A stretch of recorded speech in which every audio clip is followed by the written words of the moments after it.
It's looking cloudy. Of course. I'll change it right now.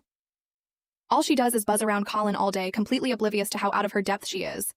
If her father hadn't saved my husband's life in that wreck, there is zero chance my son would have ever married someone like her. The paragraph of text scrolled past, dense and suffocating. I stood at the kitchen sink, holding the heavy crystal vase. The faucet was running, the water spilling over the rim and rushing over my fingers.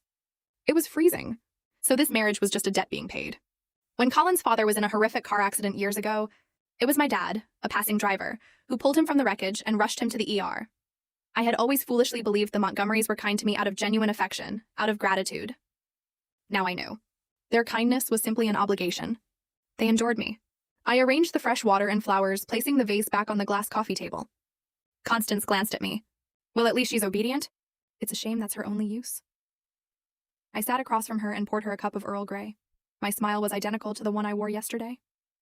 The only difference was that starting today, I knew my smile was entirely hollow. That afternoon, Colin's executive assistant called.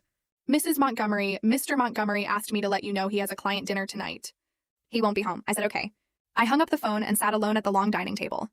In front of me was a perfectly roasted chicken, garlic butter asparagus, and roasted fingerling potatoes. All his favorites. I cut a piece of chicken and chewed it for a long time. For some reason, I couldn't taste a thing.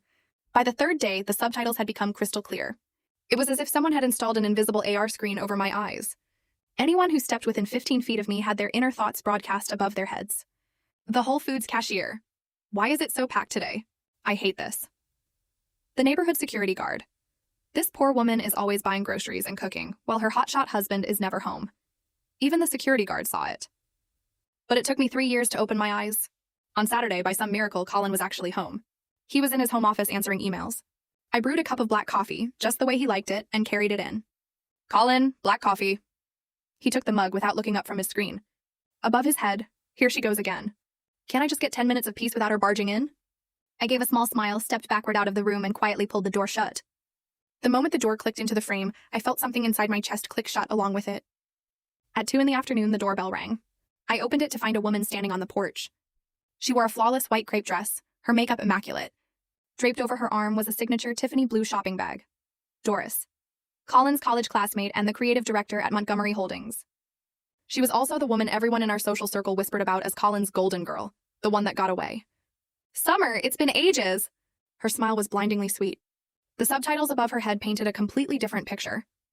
3 years and you're still clinging to this house like a parasite?